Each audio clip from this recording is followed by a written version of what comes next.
വേണ്ടി പഠിച്ച റബ്ബിനെ മറന്നാൽ അല്ലാഹുവിന്റെ കോടതിയിൽ നിരന്തരമായി അല്ലാഹുവിന്റെ നരകത്തിന്റെ ഭയാനകമായ ശിക്ഷ സഹിക്കാനുള്ള ശേഷി നിനക്കുണ്ടോ എന്നോർത്തു നോക്കുക. ഏതായാലും മഹാനായ ഉമർ ഇബ്നുൽ ഖത്താബ് റളിയല്ലാഹു അൻഹു ചെറുപ്പക്കാരനെ വിളിച്ചു. നോക്കുമ്പോ മുടിയൊക്കെ ഭംഗിയായി വെട്ടി വളരെ മനോഹരമായ നല്ല സ്റ്റൈലുള്ള ഒരു ചെറുപ്പക്കാരൻ. പ്രത്യേകിച്ചിട്ട് നമ്മുടെ ചെറുപ്പക്കാരൊക്കെ വല്ലാത്ത ഗ്ലാമറാണ് അല്ലെ, അങ്ങനല്ലേ? നമ്മുടെ ചെറുപ്പക്കാരൊക്കെ നല്ല ഗ്ലാമറാണ്, മനോഹരമായ. അള്ളാഹുവിന്റെ വലിയൊരു സൗഭാഗ്യമാണ് നമ്മുടെ കാസർഗോഡ് ജില്ല പ്രത്യേകിച്ചിട്ട്. അള്ളാഹു സൗന്ദര്യവും എല്ലാവിധ സുഖങ്ങളും നൽകി അനുഗ്രഹിച്ചൊരു നാടാണ്. പക്ഷെ നമ്മൾ അങ്ങനെയൊക്കെ ലഭിക്കുമ്പോൾ അതിന് തിരിച്ച് നന്ദി ചെയ്യണം, അത് മിസ്യൂസ് ചെയ്യാൻ പാടില്ല. അപ്പൊ ഈ സഹോദരന്റെ ഭംഗി ആ പെണ്ണിനെ വശീകരിക്കുകയാണ്, ആ പെണ്ണിന് താല്പര്യം വരികയാണ്. അപ്പൊ ഈ നമ്മൾ എന്താണ് മനസ്സിലാക്കേണ്ടത്? നമ്മളൊക്കെ മനോഹരമായ വസ്ത്രം ധരിച്ചുകൊണ്ട് ഷോപ്പിലേക്കും അത് സെയിൽസ്മാൻ ആയിട്ടും അല്ലെങ്കിൽ ബസ് സ്റ്റാൻഡിലേക്കും അങ്ങാടികളിലേക്കൊക്കെ പോവാറുണ്ട്. നമ്മുടെ ലക്ഷ്യം എന്താ?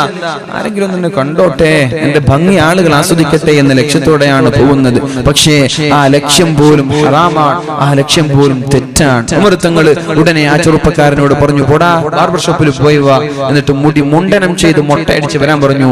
മൊട്ടടിച്ചപ്പോഴേക്കും വല്ലാത്ത ഭംഗി വർദ്ധിച്ചു. ചില ആളുകൾ അങ്ങനെയില്ലേ, സ്റ്റൈലുള്ള ആളുകൾ എങ്ങനെ ആയാലും സ്റ്റൈൽ തന്നെയാണ് അല്ലേ?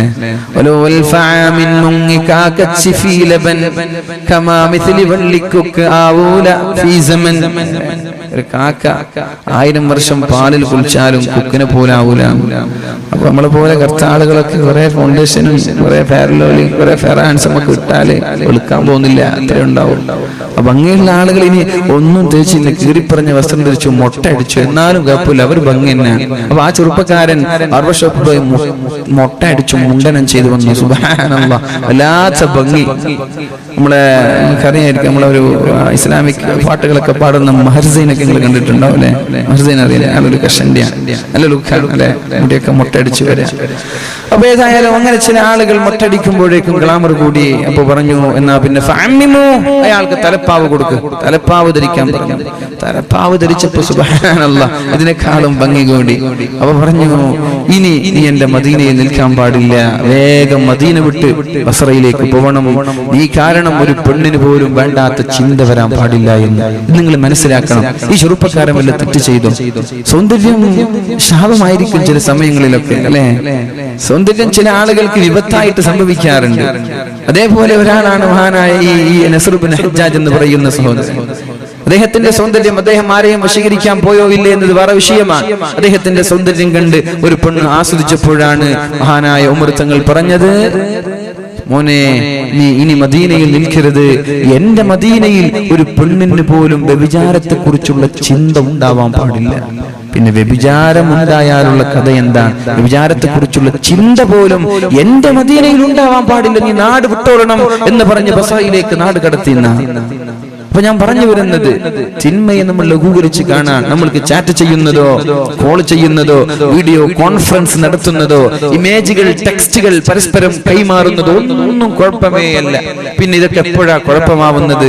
പിന്നെ ചെറിയൊരു വഞ്ചനയും ചതിയും ബ്ലാക്ക് മെയിലിംഗും നടത്താൻ പോവാണ്. നമ്മൾ അയച്ചു കൊടുത്തൊരു ഇമേജ്, അത് വെച്ചിട്ട് നിന്റെ ജീവിതം വിലപേശാൻ, നിന്റെ കുടുംബത്തെ വിലപേശാൻ, ആ സമയത്താ നീ വിരൽ കടിക്കസു. പടച്ചോനെ, ഇത് വേണ്ടായിരുന്നല്ലോ.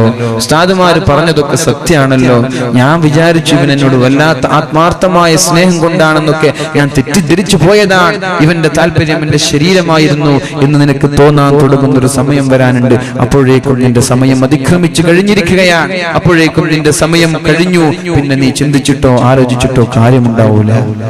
അതുകൊണ്ട് പരിശുദ്ധമായ ഖുർആൻ ചോദിക്കുന്നത് പോലെ, അലം യഅ്നിലില്ലദീന ആമനൂ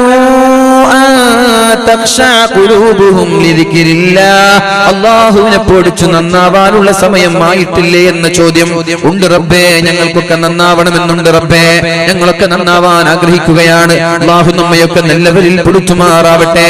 മഹാനായ ഇബ്നു മസ്ഊദ് റളിയല്ലാഹു അൻഹു പറഞ്ഞതും അത് തന്നെയാണ്. ഒരു ചെമ്മാടിയായ ഒരാൾ, അയാൾക്ക് എത്ര തെറ്റ് ചെയ്താൽ ചെയ്താലും ഒരു ഈച്ച മൂക്കിന്റെ വക്കിലൂടെ പാറിയതുപോലെ ഉണ്ടാവും. അയാൾക്കൊരു വിഷയമല്ല.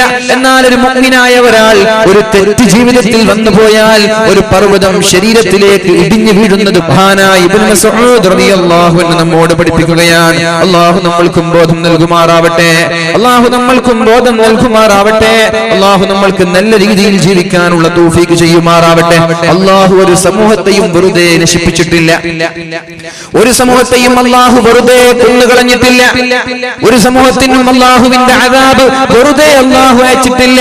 അല്ലാഹു തന്നെ പറയട്ടെ പരിശുദ്ധമായ ഖുർആനിൽ, വമാ അസ്വാബകും മിൻ മുസീബ, ഒരു സമൂഹത്തിനും ആപത്തുകളോ വിപത്തുകളോ ഞാൻ അയച്ചിട്ടില്ല. ഫബിമാ കസബത് ഐദീകും, ആർക്കെങ്കിലും കൊടുത്തിട്ടുണ്ടെങ്കിൽ ഫബിമാ കസബത് ഐദിന്നാസ്, അത് ജനങ്ങൾ ചെയ്ത ആ ഒരു തിന്മകൾ കാരണമാണ്. തെറ്റ് ചെയ്തത് കാരണം ശിക്ഷിക്കൂല, അത് ശ്രദ്ധിക്കണം നമ്മൾ. തെറ്റ് ചെയ്തത് കാരണം ഒരാളെയും ശിക്ഷിക്കില്ല. തെറ്റ് ചെയ്ത് തൗബ ചെയ്യാൻ നീ താല്പര്യം കാണിച്ചില്ലേ, അല്ലാഹുവിലേക്ക് മടങ്ങാനുള്ള സന്മനസ് നിനക്കുണ്ടായില്ലേ, അപ്പോഴാണ് ശിക്ഷകൾ ഇറങ്ങുന്നത്. തെറ്റ് ചെയ്തത് കാരണം ഒരാളെയും അല്ലാഹു ശിക്ഷിക്കില്ല. അങ്ങനെയാണ് തൗബ ചെയ്യാൻ വിസമ്മതിക്കുമ്പോൾ ഉടനെ പടച്ചറപ്പിന്റെ അദാബ് നമ്മളിലേക്ക് കടന്നു വരും. അല്ലാഹു നമ്മളെയൊക്കെ രക്ഷപ്പെടുത്തുമാറാവട്ടെ. ഫബിമാ കസബത് ഐദീകും വയഅഫു അൻ കസീർ, വയഅഫു അൻ കസീർ, നിങ്ങൾ ചോദിക്കാതെ തന്നെ അല്ലാഹു നിങ്ങൾക്ക് പുറത്തു തരുന്ന ഒരുപാട് പാപങ്ങളുണ്ട്. തൗബ ചെയ്യേണ്ട ആവശ്യമില്ല, അല്ലാഹുവിനോട് ദുആ ചെയ്യേണ്ട ആവശ്യമില്ല. അങ്ങനെയുണ്ട് ഒരുപാട് പാപങ്ങൾ. അങ്ങനെയുണ്ട് ഉസ്താദേ, ദുആ ചെയ്യാതെ ഇസ്തിഗ്ഫാർ ചൊല്ലാതെയൊക്കെ അല്ലാഹു പാപങ്ങൾ പുറത്തു തരും എന്നാണ് അല്ലാഹുവിന്റെ ഹബീബ് പഠിപ്പിച്ചു തന്നത്. നമ്മുടെ ചെറുദോഷങ്ങൾ അല്ലാഹുവിനോട് നിങ്ങൾ തൗബ ചെയ്യേണ്ട ആവശ്യമില്ല. ചെറുദോഷങ്ങൾ അല്ലാതെ തന്നെ അല്ലാഹു നമ്മൾക്ക് പുറത്തു തരികയാണ്. അർ-റമളാനു ഇലർ റമളാൻ, കഴിഞ്ഞ റമളാൻ മുതൽ ഈ റമളാൻ വരെ റമളാനിനെ കാത്തിരുന്നത് കാരണം അതിന്റെ ഇടയിൽ വന്നു പോയ ചെറുദോഷങ്ങൾ അല്ലാഹു പുറത്തു തരുമെന്ന് മുഹമ്മദുർ റസൂലുള്ളാഹ്. അസ്സലാത്തു ഇലസ്സലാഹ്, ഒരു നിസ്കാരം മുതൽ ളുഹർ നിസ്കാരം മുതൽ അസ്ർ വരെ നിസ്കാരത്തെ കാത്തിരുന്ന സമയം, അതിനിടയിൽ നമ്മുടെ ഭാഗത്ത് വരുന്ന ചെറുദോഷങ്ങൾ നിങ്ങൾ ചോദിക്കാതെ തന്നെ അല്ലാഹു നിങ്ങൾക്ക് പുറത്തു തരുമെന്ന് പരിശുദ്ധ ഹബീബ് സല്ലല്ലാഹു അലൈഹി വസല്ലം. അൽ ജുമുഅത്തു ഇലൽ ജുമുഅ, പരിശുദ്ധമായ ജുമുഅ കഴിഞ്ഞ ആഴ്ച കഴിഞ്ഞു, ഇനി നാളെ വരാനിരിക്കുകയാണ്. ഈ ജുമുഅയുടെ ഇടയിൽ നമ്മുടെ ജീവിതത്തിൽ വന്നു പോയ ചെറുദോഷങ്ങൾ അല്ലാഹു പുറത്തു തരികയാണ് ചോദ്യമില്ലാതെ. ഇത് പറഞ്ഞത് പരിശുദ്ധ റസൂലുള്ളാഹി സ്വല്ലല്ലാഹു അലൈഹി വസല്ലം. ഇൽമിന്റെ സദസ്സിലേക്ക് വന്നത് കാരണം, ദഅലിന്റെ സദസ്സിലേക്ക് വന്നത് കാരണം, ദിക്റിന്റെ മജ്ലിസിലേക്ക് വന്നത് കാരണം, മജ്ലിസിൻ നൂറൊക്കെ അതൊരു പ്രകാശത്തിന്റെ സദസ്സായി, ഹൃദയത്തിന്റെ പ്രകാശമായി, മുഖത്തിന്റെ പ്രകാശമായി നമ്മുടെ നാടുനീള പള്ളികളിൽ നടന്നുകൊണ്ടിരിക്കുമ്പോൾ ഏതെങ്കിലും ഒരാൾ അങ്ങനെയുള്ള ഒരു സദസ്സിൽ വന്നിരിക്കാൻ തയ്യാറായാൽ അല്ലാഹു പറയുന്നു പരിശുദ്ധമായ സ്വഹീഹായ ഹദീസിൽ പഠിപ്പിക്കുകയാണ്, ഊമൂ മഗ്ഫൂറൻ ലക്കും, നിങ്ങൾ ഈ സ്വലാത്ത് ഈ പരിപാടി കഴിഞ്ഞ് ദുആ കഴിഞ്ഞ് മജ്ലിസുൻ നൂർ കഴിഞ്ഞ് സ്വലാത്ത് ചൊല്ലി വീട്ടിലേക്ക് പുറപ്പെടുമ്പോഴേക്കും നിങ്ങളുടെ ചെറുദോഷങ്ങൾ എല്ലാം ഞാൻ മാപ്പ് ചെയ്തിരിക്കുകയാണ്. ചെറുദോഷങ്ങൾ ഇങ്ങനെ തന്നെ പൊറുക്കപ്പെടുന്നുണ്ട്. ഒരു സ്വലാത്ത് ചൊല്ലുമ്പോ അതോടൊപ്പം 10 ചെറുദോഷങ്ങൾ അല്ലാഹു മായ്ച്ചു തരുന്നുണ്ട്. ഒരു സദഖ ചെയ്യുമ്പോഴേക്കും ഒരുപാട് ചെറുദോഷങ്ങൾ അല്ലാഹു മാപ്പ് നൽകുന്നുണ്ട്. അങ്ങനെ ജീവിതത്തിൽ നമ്മൾ അറിയാതെ തന്നെ നമ്മുടെ ചെറുദോഷങ്ങൾ അല്ലാഹു പുറത്തു തരുമ്പോ ഇനി ബാക്കിയുള്ളത് വൻദോഷങ്ങളാണ്. വയഅഫു അൻ കസീർ, നിങ്ങൾ ചോദിക്കാതെ തന്നെ ചിലത് പുറത്തു തരുമ്പോ നിങ്ങൾ ചോദിക്കണം വൻദോഷങ്ങളിൽ നിന്ന്. അല്ലാഹു പുറത്തു തരണമെങ്കിൽ അല്ലാഹുവിനോട് കരഞ്ഞുകൊണ്ട് തൗബ ചെയ്യ്. അല്ലാഹു നമ്മൾക്ക് മാപ്പ് നൽകുമാറാവട്ടെ.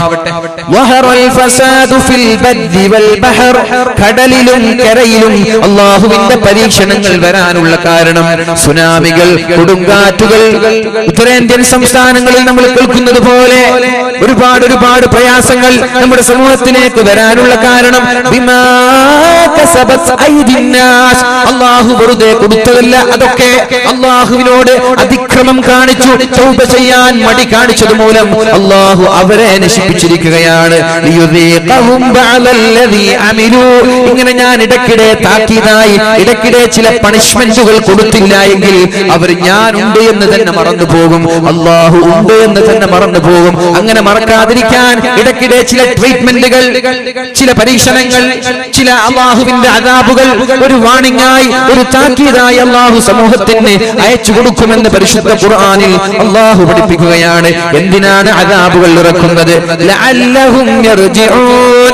ഈ ഉത്തരേന്ത്യൻ സംസ്ഥാനങ്ങളിൽ നിരന്തരമായി കേട്ടുകൊണ്ടിരിക്കുന്ന ഭൂകമ്പങ്ങളെ കുറിച്ച് നിങ്ങൾ മനസ്സിലാക്കുമ്പോഴേക്കും ഈ മഞ്ചേശ്വരത്ത് നിൽക്കുന്ന എല്ലാ തോന്നിവാസികളും വിചാരിക്കണം, പടച്ചവനെ അവിടേക്ക് ഭൂകമ്പമെത്തി, ചൈനയിലേക്ക് സുനാമി എത്തി, ഇന്തോനേഷ്യയിൽ സുനാമി എത്തി, മറ്റുള്ള ഗൾഫ് രാജ്യങ്ങളിൽ കൊടുങ്കാറ്റെത്തി, ഇനി നമ്മുടെ മഞ്ചേശ്വരത്തേക്ക്, നമ്മുടെ കേരളത്തിലേക്ക് വരാനിരിക്കുന്നതേയുള്ളൂ. എന്തിനാണ് ഇതൊക്കെ അല്ലാഹു ശിക്ഷകൾ നൽകിയത്? ലഅല്ലഹും യർജിഊൻ. ഞാൻ നന്നാവാൻ വേണ്ടിയിട്ടാണല്ലോ, ഞാനൊന്ന് തൗബ ചെയ്യാൻ വേണ്ടിയിട്ടാണല്ലോ, ഞാനൊന്ന് അല്ലാഹുവിലേക്ക് മടങ്ങാൻ വേണ്ടിയിട്ടാണല്ലോ. പത്രങ്ങളിൽ വായിക്കുന്ന ആളുകളല്ലേ നമ്മൾ. ആക്സിഡന്റിന്റെ വാർത്തകൾ കേൾക്കുമ്പോ എന്തേ ഞങ്ങളുടെ വണ്ടികളും ആക്സിഡന്റ് ആയിക്കൂടെ, ഞങ്ങളുടെ കുടുംബങ്ങളിലും അപകടങ്ങൾ നടന്നൂടെ? ഇതൊരു ഇങ്ങനെ ഒരു വാർത്തകൾ വായിക്കുമ്പോ ഉടനെ നമ്മൾ കരുതണം ലഅല്ലഹും യർജിഊൻ. ഈ ആക്സിഡന്റിന്റെ വാർത്തകൾ നമ്മുടെ ശരീരത്തിൽ, നമ്മുടെ ചെവിയിലേക്ക് തുളച്ചു കയറുന്നത് തന്നെ എന്റെ ഡ്രൈവിംഗിൽ ചെറിയൊരു അവയർനെസ് എനിക്ക് ഉണ്ടാവാൻ വേണ്ടിയിട്ടാണ്, ചെറിയൊരു ബോധം എനിക്ക് ഉണ്ടാവാൻ വേണ്ടിയിട്ടാണ്. മനുഷ്യന്മാരെ, കേരളക്കരയെ, കാസർഗോഡ് ജില്ലയെ പ്രത്യേകിച്ചിട്ട് കണ്ണീരിലാഴ്ത്തിയ, ദുഃഖത്തിന്റെ കരിനിഴൽ വീഴ്ത്തിയ ഒരപകടം നമ്മുടെ നാട്ടിൽ നടന്നപ്പോ ഈ ചുറ്റുകൂടിയിരിക്കുന്ന ആളുകളോട് എനിക്ക് പറയാനുള്ളത്, അല്ലാഹുവിനെ പേടിച്ചുകൊണ്ട് ഇങ്ങനെയുള്ള അപകടങ്ങൾ നമ്മുടെ നാട്ടിൽ നാടുനീളെ വർദ്ധിച്ചുകൊണ്ടിരിക്കുമ്പോ ഓരോ വാതിന്റെ കണ്ണൂർ ഭാഗത്തേക്ക് പോകുമ്പോഴേക്കും ഒരു ദിവസം ഒരു ആക്സിഡന്റ് കാണാത്ത ദിവസമില്ല.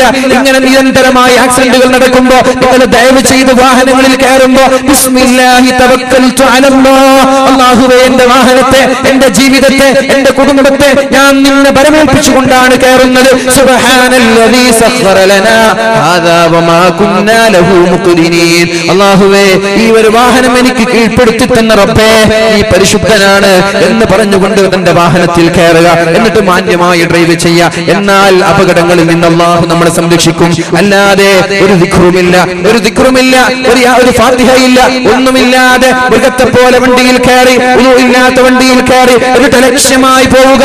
ഇതിന് അല്ലാഹു ചില ആളുകൾക്ക് താക്കീത് നൽകുകയാണ്. അല്ലാഹു മരിച്ചുപോയ ആളുകൾക്കൊക്കെ അല്ലാഹു മഗ്ഫിറത്ത് നൽകട്ടെ. അല്ലാഹു ആ കുടുംബത്തിന് നല്ലൊരു പകരം നൽകട്ടെ. അല്ലാഹു ഇതുപോലെയുള്ള അപകടങ്ങളിൽ നിന്ന് നമ്മയും നമ്മുടെ നാട്ടുകാരെയും സംരക്ഷിക്കുമാറാവട്ടെ.